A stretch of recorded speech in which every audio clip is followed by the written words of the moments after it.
It's time Why for a does it seem good like my old-fashioned microphone is louder Q&A, than before, MMA Frank? fans. That why you keep hitting it? Yeah. Ladies and gentlemen, the moment has arrived to hear from the man himself, Ariel Helwani. Live from the Box Studios I like to in make love to the beautiful New York microphone. City. I like it's to hold on it, the nose. bring it close. And now, What? to answer your Live? questions. Well, get out of your correct. seats and I've on always your heard that feet that's what great because radio here he is, hosts do. They make Ariel love to it. Helwani. They hold it close. Have you never heard that before? I like to hold it close. I like to make love to it. I like to seduce it. No, you never heard that? So what's the first question? All right, here we go. By the way, Frank, questions were left over at arielhelwani.substack.com. And by the way, still to come, Alexander Volkanovski at 4:30. So stay tuned for that. Spread the word. The featherweight king of mixed martial arts will be stopping by. But our good friend Louis Gilmore, he spanned all the questions. How many were there? 162 comments. I don't know if all of them were questions, but he has sent me a very important document picking the 21 best questions. So without further ado, no time to waste. Let's go. Thank you very much to Louis. I think he probably nailed it. How do I know? I haven't looked at them, but I just have a good feeling about this lad. He is that kind of guy. First up is Adrian Budram. Dear Ariel, and you know what I love about this? Someone has looked at it, not me, so I know there's no stinkers here. You know what I'm saying? Dear You're putting Ariel, a lot of trust into this one guy. you know what? Luz, he's a mensch. He's a one of one. Dear Ariel, greetings once again from London, Ontario, Canada. I have a bit of a dilemma that I was hoping you might be able to help with. For many years, I've been going to the same coffee shop and almost always order the same beverage, tea, 1 milk, and 1 sugar. Interesting. I'm such a regular customer that the barista now makes my tea as soon as she sees me walk through the door. By the way, that's the ultimate, right? When they're like the usual. If there's a better feeling, I haven't experienced it yet. My dilemma is that about 5%... I've actually experienced this. This is an incredible question, by the way. I feel like Adrian drops these all the time. My dilemma is that about 5% of the time, I would like to have a beverage other than tea. For example, I occasionally enjoy hot chocolate. However, because... Do you see where this is going, Frank? Do you see this? Because the barista has already made my tea by the time I arrive at the counter, I can't bring myself to tell her that I would prefer to drink something else. In this instance, I simply take my already made tea and tell the barista I would like a second. This is amazing. Is this the guy that asked me about the waving to someone from afar and then not knowing what to do when you get close? Because this is right up this alley. I say I would like a second beverage for a friend, which I will then pay for and drink myself. Although I'm paying for 2 beverages instead of the 1, about 5% of the time, I believe this cost is worth it because it avoids a potentially awkward conversation with the barista, which could jeopardize the exceptionally fast service I receive other than the other 95% of the time. Would you approach the situation any differently? As always, appreciate your valuable thoughts. Wow. What a question. I would 100% do the same thing. 100%. 1,000% do the same thing. Until, because I do this as well. There's a place next to my house that I love to go after I drop my kids off at school. And I always get the same thing. But then a year ago, I switched it. And there was a process there in order to switch it. And so you have to catch them on a busy day. And in my place, they say the usual. I'm like, you know what? I'm going to change it. And you got to catch them on a day where they didn't see you in line, as opposed to you walking through the door. There's nothing. Oh, I'm going to get right on that. You got to catch. You know what? I'm feeling different today. I'm feeling froggy. I'm going to switch it up. You catch them in that moment. And then you say, you know what? I really liked that thing that other time. I'm going to go to that. That maybe opens the door. But if you're in a spot where you walk in, they jump right on it, you kind of have to do what you're doing because they appreciate the fact that they remember you.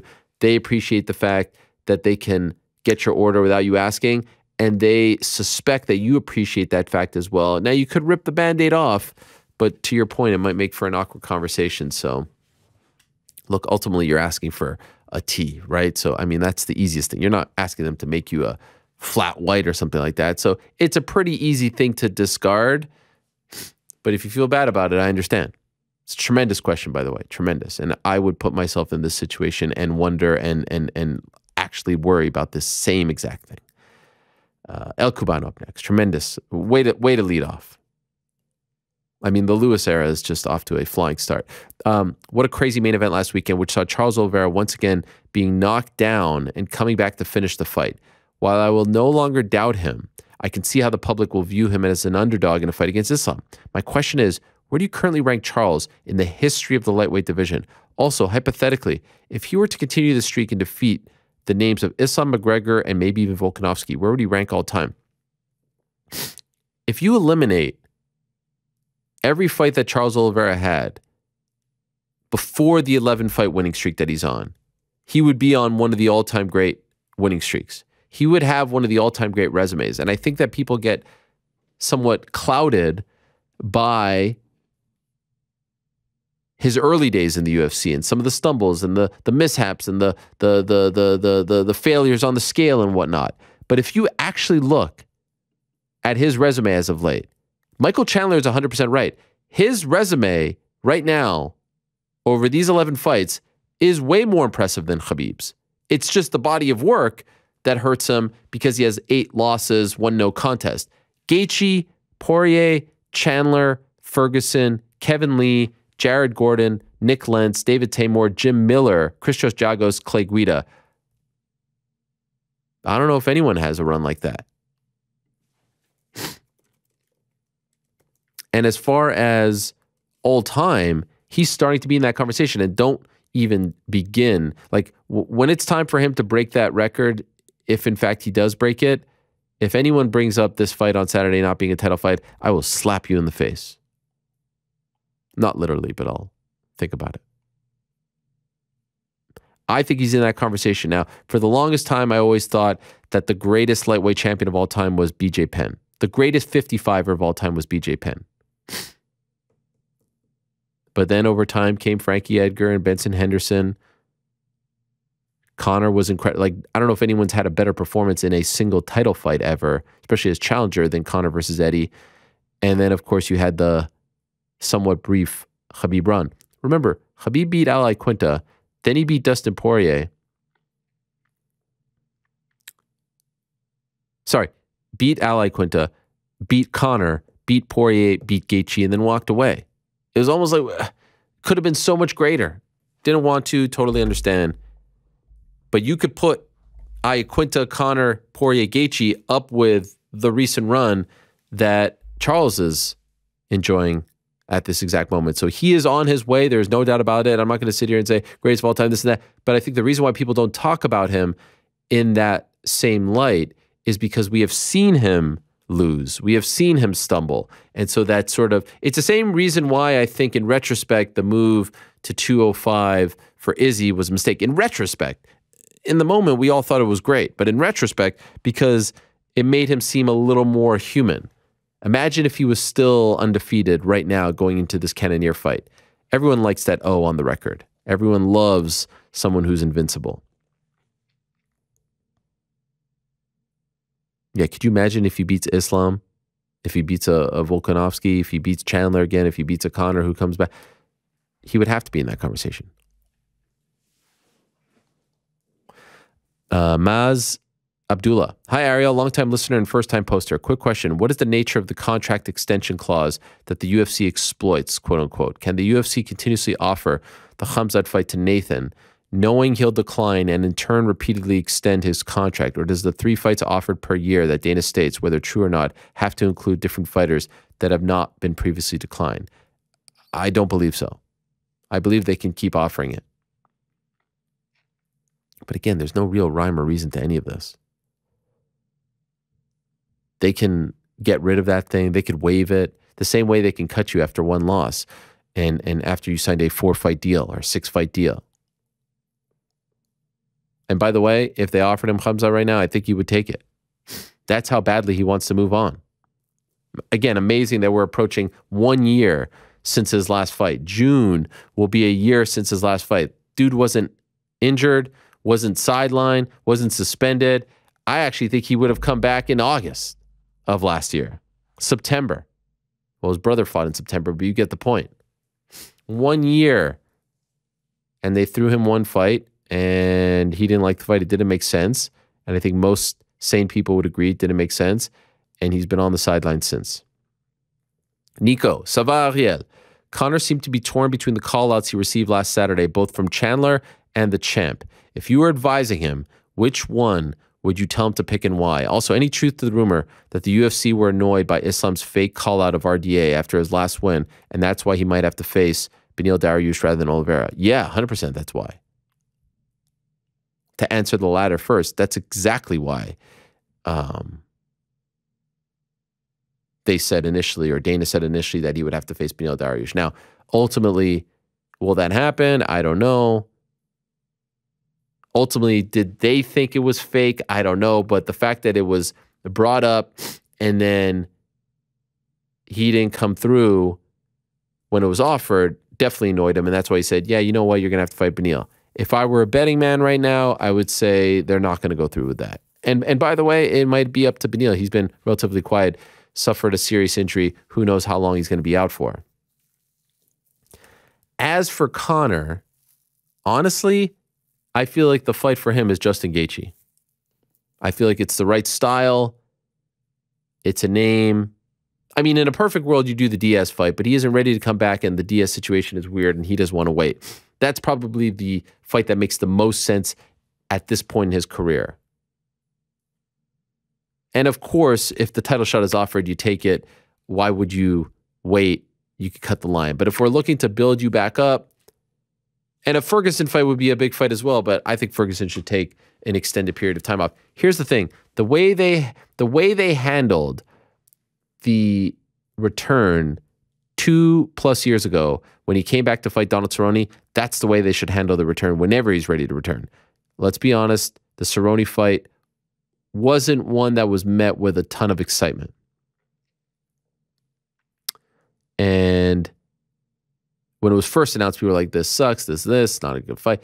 By the time the fight came around, no one cared.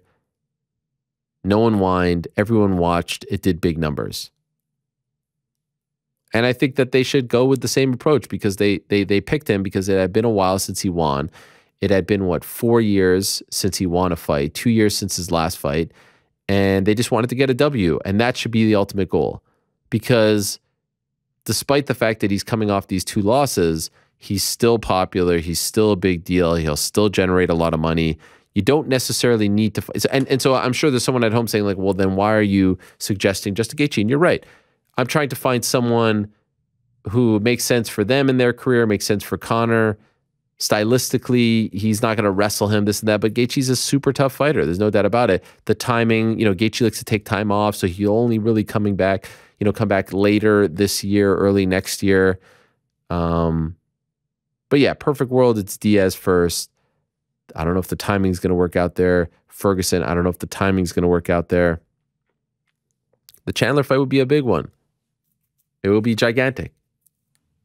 You can make a case right now that the Chandler fight would almost be bigger than the Oliveira fight just because Chandler's become so popular. And I know it's Conor fighting for the belt, but he's bigger than any belt. So if you're looking for the biggest fight possible for Conor right now, you can make a case, other than the Diaz trilogy, it's Chandler, just because Chandler's become such a big deal. Crazy, right? But I think it's actually probably true. Chandler's got some big options. I'd love to see him versus Dustin, by the way. I love their little rivalry. Spicy. Patrick, favorite segment of the week, 2 quick questions. Who do you think DC will have introduce him into the Hall of Fame? What are the chances we get a DC and Helwani reunion that weekend? Oh, golly. That would be something.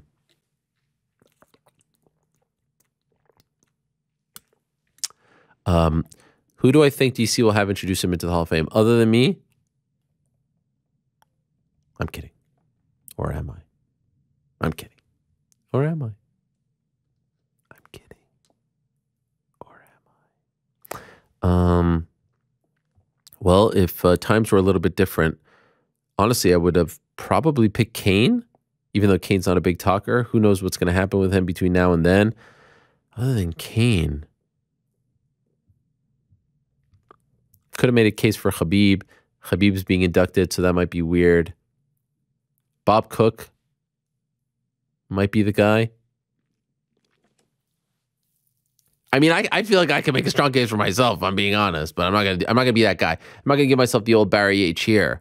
But I mean, is there anyone else? Luke, maybe. But I feel like Bob Cook might be that guy. Haven't asked him. As for a reunion, we shall see. GC, break the fourth wall for us. What was Ariel like out at the bar for the fan meetup? And you got to rate his fit. Wow. Okay. Here you go. I mean, I feel like you kind of explained it on the show. It was like you were at a wedding, you know, having to check in on everybody. You felt the same way about me. Oh, yeah. That was the vibe you got. Yeah. That was... yeah, you were bopping around to everyone. The fit is what you wear every single day? Every time, yeah. Well, I guess we're about to find out what you think like of what I wear. It's like you put on like your Helwani cloak. Like this isn't how you show up to the office, what you're wearing right now. The what did Tom Aspinall call it? Yeah, what the hell? What did he say? There we go. Yeah. I mean, I like Tom. I love Tom. I already bet him against Kerr's play. Is he the favorite? No, he's the underdog. Is he really? Slightly, yeah. Holy shit. I mean, that's just a biased pick. I just like Tom Aspinall. It's in the O2 again. Like, no, I like that pick a lot. I'm surprised. That's a Wani Dog of the Week 3 months in advance. Can I do it? Can I do it right now? Lock it in. Lock it in. Lock it in right now for then. Yeah, you were. Yeah, remind me of this. The Helwani cloak. That's what I'll call it. Wow. Okay. I'm still not sure if that's you put the hat on and the jacket and. I guess I don't know what this guy Patrick is thinking that I'm like out on the town. I feel like I'm a pretty good time, right? I mean, the half the Guinness can't go understated here. It was big. It was a big pop. It was a big pop in the crowd. Big pop. Frank, you want to tackle this one? Yeah, you looked great. No, not about the look. Just like what was I like to hobnob with? Yeah, you did well. Good job. Thank you. Liam, happening, Ariel. What fake name will you be going by at the UFC Hall of Fame? And will it just be the fake mustache, or will you pair that with fake glasses as well? Maybe a ginger wig. It's a great idea, by the way. If this is good. This is the spicy part. If DC doesn't mention you, you got to run in on him with a steel chair to set up the feud. Make sure GC knows to cut off RC trying to get DC's back. See you later. By the way, Lewis has done a very underrated thing in this little document that he sent me. He's put pictures of people. So for this question, he put a picture of DC laughing. That one felt more like a comment than a question. Sonny, yo, Ariel, with the recent announcement of DC entering the Hall of Fame, I have a question that relates. We are familiar with a few names of deserving fighters that are likely never going to see the hallowed staircase in the PI. Frank Shamrock comes to mind. My question is this. Which current UFC fighters do you think will be future snubs of the Hall of Fame? In other words, current fighters who you think would eventually deserve a spot but might end up being snubbed for rubbing the brass, excuse me, the wrong way. Thanks for everything you do, and don't forget to name the waters, Baba. Bapa. Current thorns in their side. I mean, maybe Diaz, Nathan, maybe Francis, depending on how that ends. Current thorns. Not a ton of them. But there are dudes like Jens Pulver is actually in their good graces and can't get into the Hall of Fame for so like he does this Twitch thing for them and he still can't get the rub. He can't get in. I don't understand it. Why can't he be the pioneer guy? They don't have a pioneer guy this year. They've got two modern guys. They've got to fight. Can we get Jens in there? What are we waiting for? Jens Pulver, Little Evil, legend of the game. Former champ, former Ultimate Fighter coach. He wants this. He actually wants this. He wants the honor. This isn't a nuisance for him. He wants to be a part of the Hall of Fame. At this point, more than anything related to MMA, he wants that distinction. Can't we give it to him? Please.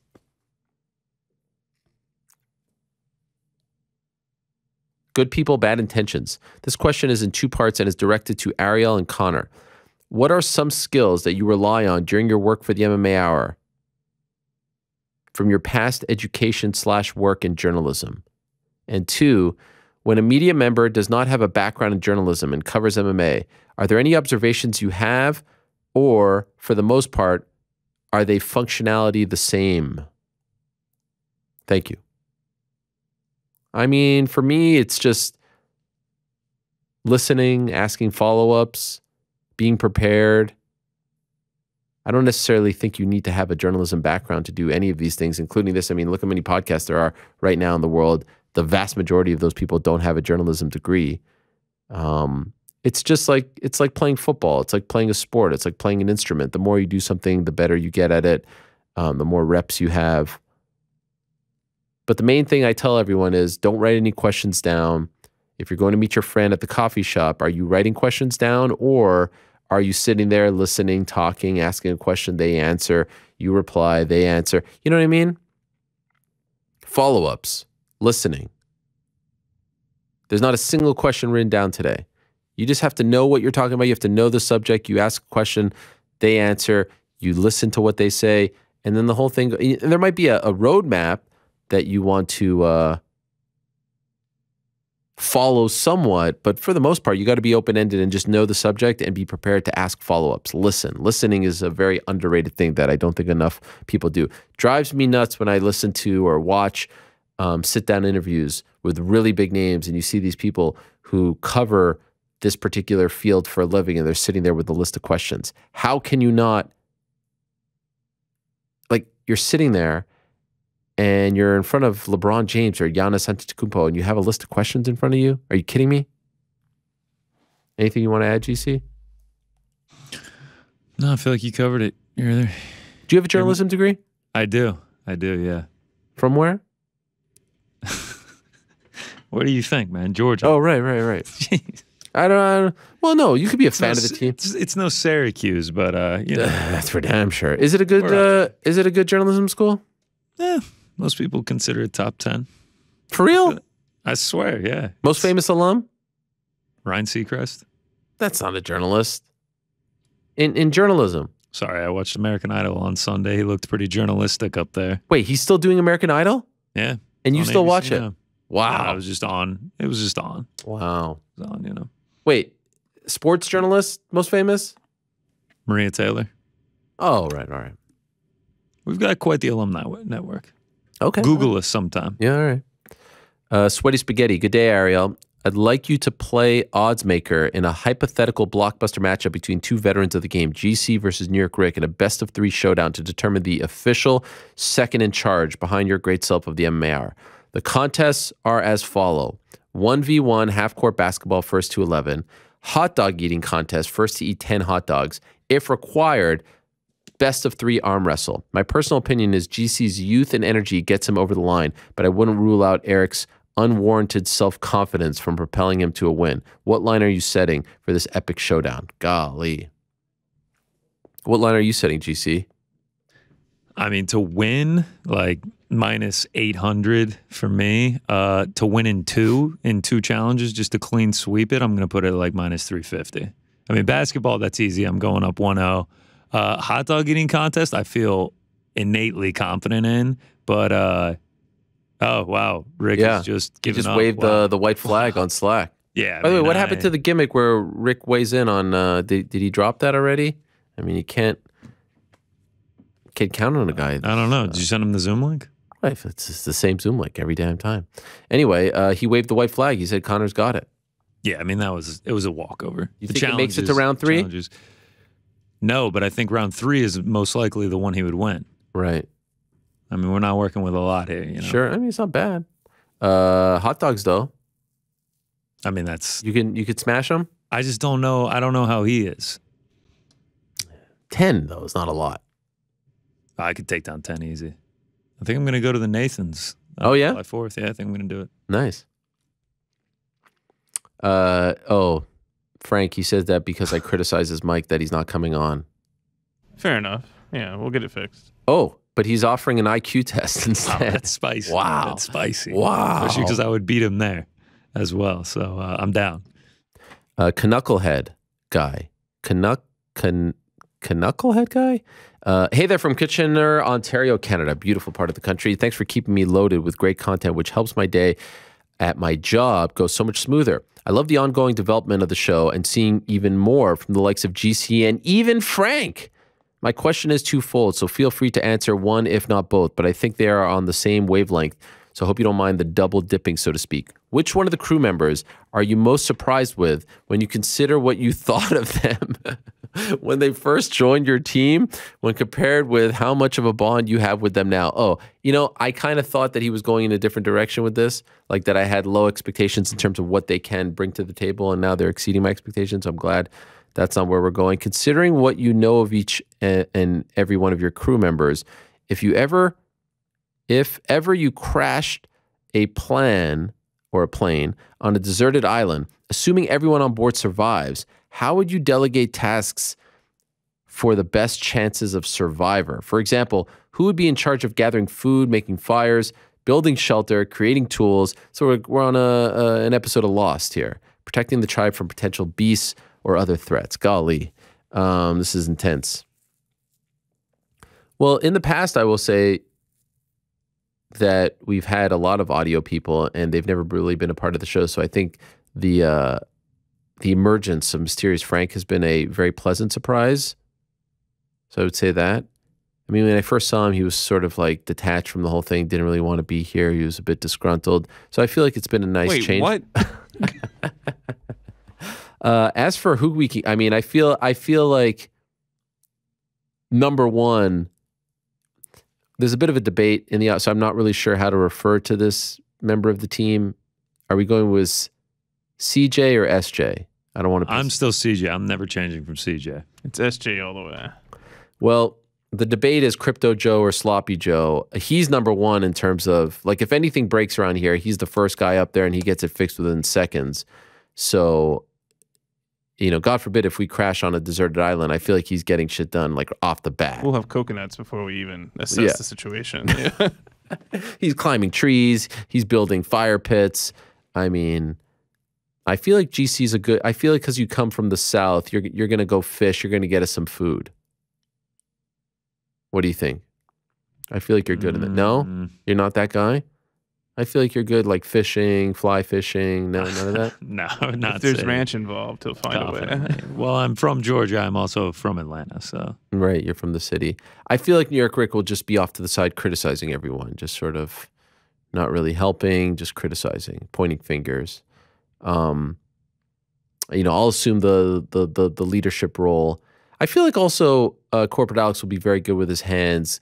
He'll get the task done. You know, he'll build us a nice teepee. He'll have a place for us to sleep. I get that sense he would be like Ralph from The Simpsons when they get stranded on an island and they're like afraid to eat the berries, so they have him do it. He's like, it tastes like burning. Oh, I thought you were gonna say that about me. I'm happy you didn't. No, you're the one. We use your glasses to start a fire, like Millhouse. Yeah. That's good stuff. Matmo, bonjour, Lord Ariel. On June 18th, the UFC will be headed to Austin, Texas for Calvin Kattar versus Josh Emmett, and I must compel you to attend. You have said you are not actually banned from UFC events, so this would be the perfect one to test the waters. Why? Why that one? Not only will Kattar Emmett likely be the fight of the year, but you can make a trip to Texas with the whole family and maybe even drop into the JRE MMA show finally when you're in town. In my opinion, it's a tragedy that the #1 journalist in combat sports has never been invited onto the JRE show. I feel this would be a great opportunity to finally squash you and Joe's past beef face to face, and it would be a tremendous platform to discuss things you stand for, like fighter pay, open scoring, etc. Get DC or a mutual friend to hook it up. The fans and fighters would appreciate this long overdue union. This is what the sport needs right now. Pack your bags. You're going to Texas. Long live the man of steel, Wani. I mean, what do I say about that? I don't know why I've never been on. I mean, I think I know, but I don't know. I ain't about to be thirsty here and beg people to have me on their show. I'll tell you that much. But it's a nice thought, and I appreciate it. Tanner, Ariel, we often talk about how the UFC has lost some incentive to try to put on good cards because they are receiving guaranteed money from ESPN for the events. However, wouldn't this give ESPN some bargaining power the next time they go to renegotiate the deal? They could show the UFC poor viewership on most fight nights because no one wants to watch boring fights in the Apex anymore. Speaking of which, when is the UFC ESPN deal up anyways? Oh, it's got a few years left. I think it's 4, 5, because, you know, in the early stages of the initial deal, they re-upped it when they added the pay-per-view component. So we got a ways to go. And I don't think ESPN is upset with the numbers. Remember, this is a Plus play, and it's helped out Plus tremendously from a pay-per-view perspective, from a subscriber perspective, and from a viewership perspective. So I don't know if there's anything that they can point to be honest. Right now, everything is Gucci. The pay-per-view numbers are great. Like, there was a period where they were getting 200, 150. The bet that ESPN Plus made on UFC has paid off for not only the UFC, but for ESPN as well. Lewis, hi Ariel, what are your thoughts about the UFC disallowing flags from fighter walkouts? I don't like it at all. It seems inconsistent with their past treatment, that they are more for free speech than anybody. Why do you think the reason for the flag ban wasn't stated outright when Dana was asked about it at the post-fight press conference? I think it's because of the Russian situation with Ukraine. I think, because he said the media should know. In my opinion, you take away the sponsors, you take away the banners, now you take away the flags. The flags were the last personal thing left. Someone coming out with a Canadian flag, with an American flag, with an Australian flag, with a New Zealand flag, with a Nigerian flag, like that's the last thing that you have left as a fighter to connect with the people back home, connect with the fans, connect with the audience on television. And now they've taken that away. So now we're literally all looking the same. All looking the exact same. Don't like it. If for whatever reason you wanted to go with the Russian ban, fine. That's a different conversation as well. But to ban everyone else, no. Why are you throwing the baby out with the bathwater? Makes no sense. Don't like it at all. Don't like it at all. Greetings, Ariel. I've just subscribed to ask you about a moral dilemma that I've been having, and you're the only one who could help me with it. This is from Alex. It is all centered around the following question. What is the root of your Jonathan Coachman beef, and how deep does it go? A couple of weeks ago, you mentioned how much of a jabron he is, and that left me in a tough spot. You see, he is the host of a daily sports betting show called the Sportsline Daily Edge. They also have a panel of analysts who cover every sport, and they have all made me a lot of money over the years. God bless. Also, I don't know how well the show does, but they are owned by CBS Sports. Anyways, I'm a very loyal Helwani fan, and I cannot be supporting anyone who's disrespectful towards you. I always ride for my guy, and just like how I cut Brendan Schaub's podcast out of my life, I've decided to cut out Jonathan Coachman's as well. Only difference is the coach runs a show that helps me make a lot of money. What should I do? Remember, Ariel, you mean a lot more to kids like me, far beyond being a journalist, and I really appreciate your honesty and integrity that you put into your work. You're a true role model, and I'm forever grateful for your existence. Keep up the great work, and Viva Helwani. All right. First of all, please continue to watch, especially if he's making you money. I ain't telling anyone not to watch anything. So please, I have no beef with this guy. Jonathan Coachman, I remember when he was on WWE, and he did a pretty good job over there. You know, he was a character. He became a heel, a wrestler, all this stuff. All of a sudden, 2 years ago, here's the truth of the matter. I think he wanted to do a show with DC at the same time that our show launched. And I think he became very mad about that, or jealous or disappointed about all of that. And so he took it out on me. I have never met this guy in my life. I've never had an interaction with him. I don't even know if I've ever tweeted at him before any of this. I don't even think I was following him on Twitter.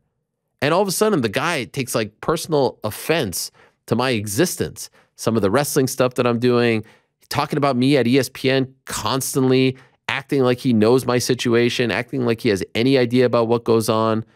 And then when he was doing all that, all the people that I know at ESPN who knew him because he had a bit of a run there as well would tell me things about him. And like, I don't want anything to do with any of this. If I had to boil it down, this is just my guess, I would say maybe he's jealous, but I don't know. I don't know. Like one time I saw him talking about me being this and that and all this stuff. It was like, he was talking to Ian Parker about this. I was like, what the hell is going on here? Like, you guys don't even know me. You know nothing about me. And you're just talking about me like you know about my whole, it's basically the same thing that bothered me about Brendan. I just didn't really care to respond to this guy. There's been a couple times where I've been like, should I just respond to him in 10-7 him on the spot? But I don't really care. I feel bad when I see this sort of thing, honestly, because it just comes across as sour grapes and jealous. Yo, you're on the PFL broadcast. It seems like you're doing great. God bless. Do your thing. Are you mad because your second run in WWE came to a crashing end? I don't know. Why are you taking it out on me? Are you mad because you don't work at ESPN? I don't know. Are you mad because you want to be at UFC events and you're not doing the... I don't know. But why are you coming after me for, bro? I have nothing to do with you. It's very weird. Anytime there's like a wrestling thing, he's like, I don't know. Bottom line, I have no beef with the guy. I don't even know the guy. Never met him. Never talked to him. to the best of my knowledge. Maybe I've seen him around here or there, but if he's making you money and if you enjoy his show, enjoy and God bless. As my good friend Peter Rosenberg likes to say, stay mage and enjoy yourself. Lewis, putting himself in there with the old Barry H. My man, good afternoon, Ariel. I'm giving myself the old Barry H if I moderate the questions.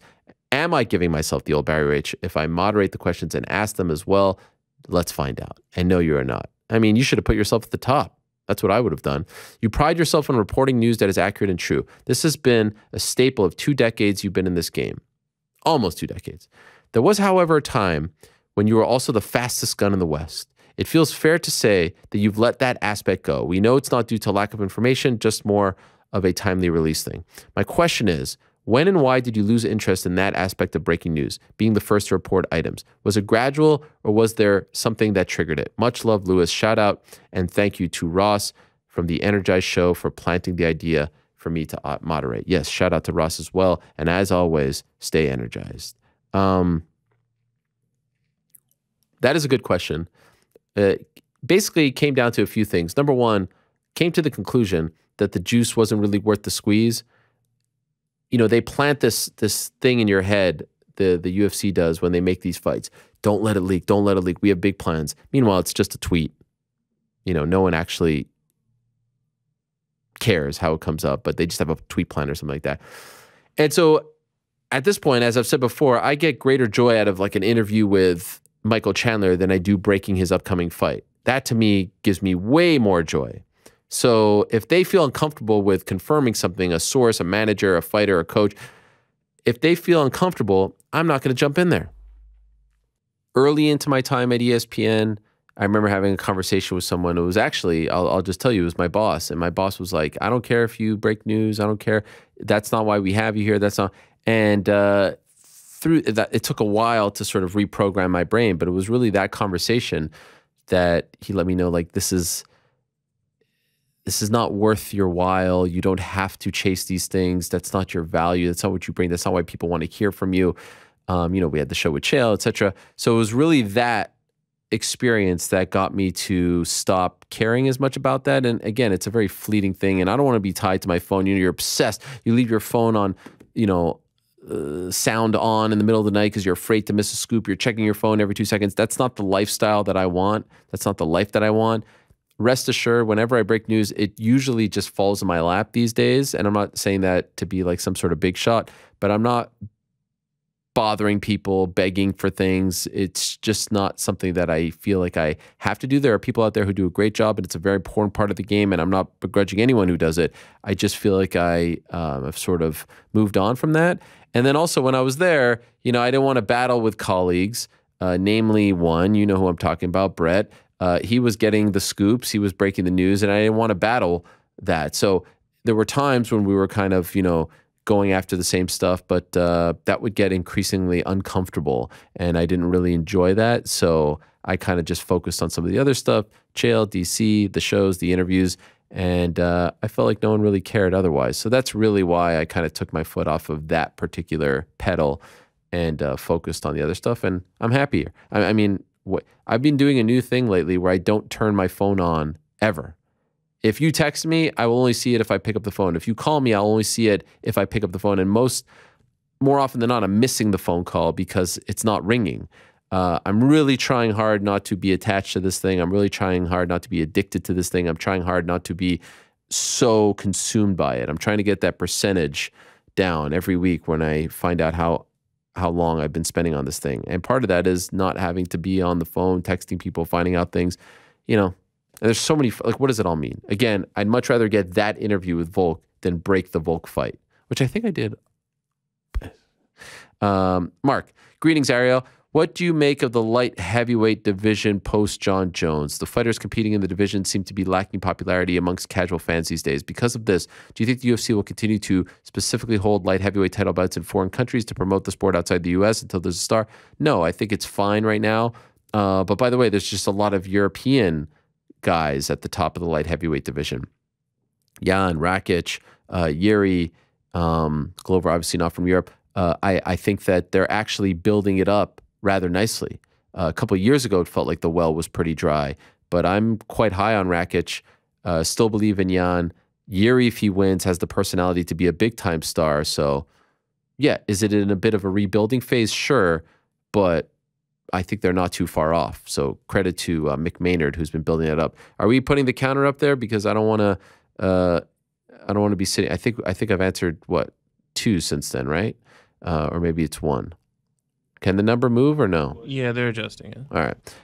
Steven, hey, Ariel. I mean, it doesn't really matter. I have the questions here. I wanted to ask you a question about your beloved Buffalo Bills. While I was in Penn State marching band a few years ago, Terry Pagula asked our band to travel to the Bills Stadium for a game against the Broncos. Unfortunately, we were only scheduled to perform pregame, halftime, and then leave, so we didn't get to meet Pagula himself afterwards. Nonetheless, the stadium was filled, and all the fans were super happy to see us there. Since then, the state of New York and the Bills Mafia have gained my respect, and I still root for Buffalo to this day. Sounds like Volk with the Kings. My question is, which of the all-time great Bills players would you love to chop it up with, and which one of them is most likely to be a guest on the Ariel Helwani show? All the best from Central PA. I actually reached out to the Bills recently about having Josh Allen on the show, but I think I was politely Heisman trophied, if you will, stiff-armed. Thurman Thomas is my number 1. He's my favorite player of all time. He was at UFC 210, Oklahoma State grad, somewhat of a friend of DC's, so I think that would be a cool one. To me, it was Thurman and Bruce Smith. They were my 2 favorites. Jim Kelly, number 3.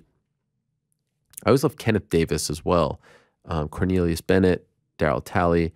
But yeah, I would love to have Josh on. I'd also love to have Sean McDermott on. He's actually a big fight fan as well. Kevin Clark of The Ringer wrote a great story about that. So I just love the Bills. Bakri, salut de Montréal, salut. Eddie Hearn made a good point when he was on your show when he said that the short nature of 2-minute rounds made fights a lot more exciting. With the way the Rose Esparza fight went, this got me thinking, would it not be more interesting if MMA had 8 3-minute rounds instead of 5 5-minute? Your thoughts, please. Yeah, that could be interesting.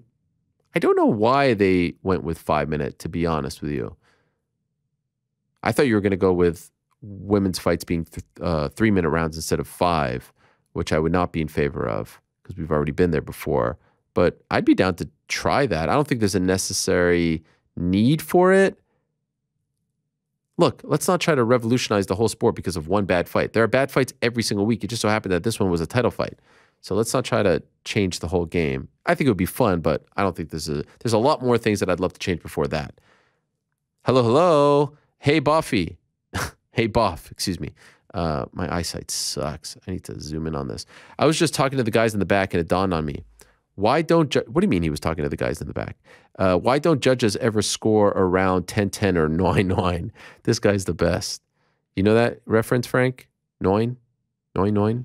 No. I practically fell asleep during the Rose Carla fight, and trust me, I know a thing or two about sleep. I don't feel like anyone deserved to win a few of those rounds. I think that fight was as good a case as any for open scoring. 100%. Couldn't agree more about the open scoring. And I'm down with some 10-10s, but man, I just feel like that's really subjective. Not that 10-9 is not subjective, but like you're going to have to make a very strong case for a 10-10. And you can make a case round 1 was a 10-10. The real bottom line here is, and we don't have the time to get into this right this second, but the real bottom line is we're using a boxing scoring system to score MMA fights. That's the problem. I know what a 10-8 is in boxing. Easy. Knockdown 10-8. Sometimes it's a beatdown, it's a 10-8, but knockdown 10. I don't know what a 10-8 is in MMA. Oh, too much damage. What does that mean? It's crazy. Matt L. Ariel, let's say you could combine 3 fighter skills into one. You get the ground game of one, the striking of another, and the skills on the mic of the third. Which fighters are you choosing, and what's this monstrosity's name? It's a tough one. Well, the mic, I mean, no one was better on the mic than Conor. Chael would be number 2. I'll take DC's wrestling, Conor's mic skills, and Izzy's striking. How about that? And Oliveira's jiu-jitsu. That's my guy. Just a couple more here. Good afternoon, MMA reporter Ariel Helwani. That's a nice. I think he's referencing the ESPN credit. They call me MMA reporter Ariel Helwani, just in case people don't know. I was curious what kind of interest the PFL and Bellator have in co-promoting in the future. 0. Seems it would be mutually beneficial if they want to continue to grow. I don't know about that, but no serious talks of this whatsoever. P.S. What are your thoughts on two Seder's? As I've gotten older, I find it more and more ridiculous. Love the two Seder's. I look forward to Passover every year. This idea that we should only have one is crazy to me. Do two. Why not? And especially if you're married and you have to go one night to one family, the second night to the other family, it's fantastic. If there was only one, everyone would be upset. Feelings would be hurt. I'm Mr. Two Seder all day. David. Good day, Ariel. Can you list all the UFC fighters you believe can headline a pay-per-view simply off name value alone and actually do good buys? I feel like Diaz and McGregor are the only ones that are sure things. Probably Jones, Izzy, and Francis. Oliveira might be creeping up to this. Not quite yet. Also, as a casual boxing watcher, can you explain what this loss does to Canelo, if anything? And will his next fight be against Bivol? Well, he does have the immediate rematch clause.